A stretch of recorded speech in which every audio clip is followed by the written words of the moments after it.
Hello and welcome to One Lap. Today we are doing one lap of our track like we do with every car, but this time in the Nissan Leaf SL Plus. This is the big battery 62 kilowatt hour option.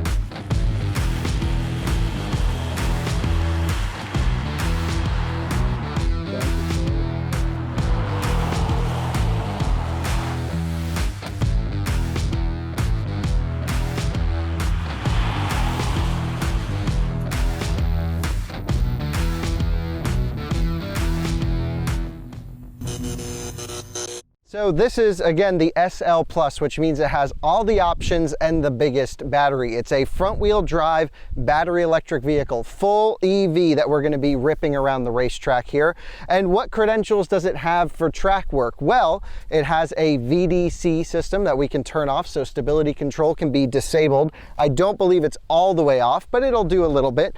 And it's quite a good power plant, 160 kilowatts of power or so. Of course, we'll have that in the stats. It's very sprightly to drive on the street. It's got great driver assistance from ProPilot, none of which will be helpful here on the track. So let's jump in this car. We have it charged up to a little over 70% state of charge, and we'll see how it does for one lap of our 2-mile long circuit. Okay, here we are at the start line getting ready to run the Leaf. Let's go to traction control off. That's as off as it'll let us go, although I do believe it will kick in under extreme cornering measures. We'll see how the chassis does. I haven't driven the car around the track yet. Let's take a look at some other things as well while we're here. Now, this car does not have a liquid-cooled battery pack. It's air-cooled. And we're just a little bit over halfway on the temperature scale. I don't expect this lap to heat up the battery much at all. It's really just fast charging while the car is sitting there that really heats things up. So, with that said, we're 71% state of charge, a predicted 123 miles of range on our little guessometer, but that doesn't matter. We have plenty of juice here. It will output almost full power until the battery pack is dead, which is pretty impressive. So let's do a launch, just making sure our camera is ready. And in 3, 2, 1, full power. Now it feeds in the power kind of slowly, but once you hit 35 there, now we have the full beans going.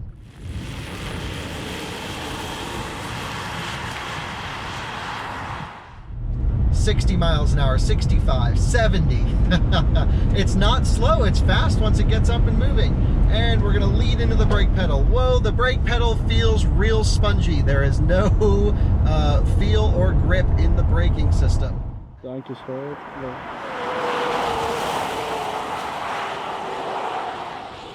And we're full power out of this corner. Tires gripping quite well, and back to brakes. Oh, there's no feel. It just, you know, anytime you brake hard, it thinks you're emergency braking.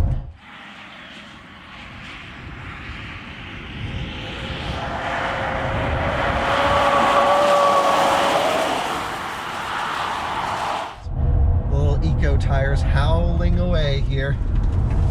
But wow, the chassis is great. Look at this thing. Rotating real nice. This is not a bad handling car. Now there's quite a bit of body roll through that S-turn, but I will say on road, this car is crazy compliant. Like, it is extremely comfortable to drive over bumps and undulations. It drives so well. We're carrying about 60 miles an hour through this corner, which is a few miles per hour slower than the Teslas, but really not by much. These eco tires are just howling, and there's really not much grip into them. Yeah, you got to be careful with throttle applications because it'll just wash the front out. You don't want to spin up the front axle too much. Battery temperature is still looking good. We're wide open for the back section of the track. And yeah, we'll curb it just for fun. A little curb action here.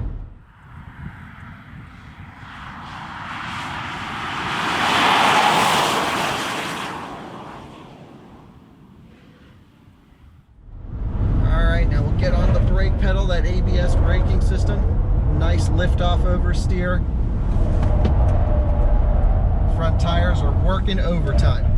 Braking power is strong. I have to say the brakes are feeling great.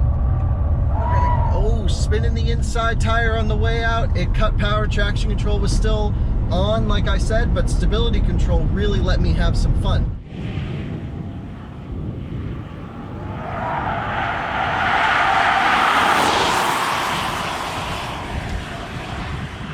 So this is surprisingly really fun. We're wide open, 85, 90 miles an hour, and 95 past the start finish or so. And here we go, 100 miles an hour top speed. I believe it's a 102 mile per hour top speed. We're just going to continue this for a camera shot, and we got the shot. But yeah, let's talk about the Leaf. This is an older car. It's been around for a while. So how is it, you know, still alive and doing well? Well, this is kind of the last of the Leaf. We'll see the Aria coming, which is Nissan's new electric SUV crossover, which is going to be really exciting, especially with liquid cooling.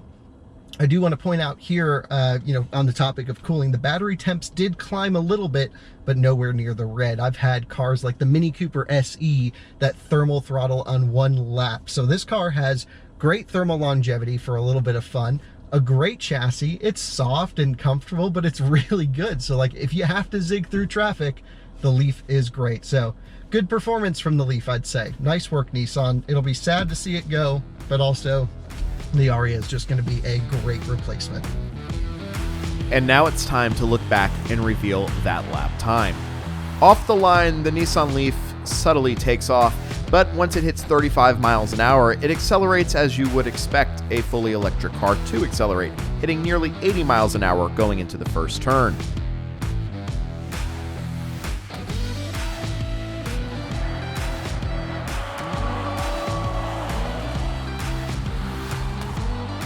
The small Eco tires provide a dramatic howling sound throughout the entire lap, but Kyle is able to utilize that almost fully disabled stability control and rip the Leaf around the track in an impressive fashion.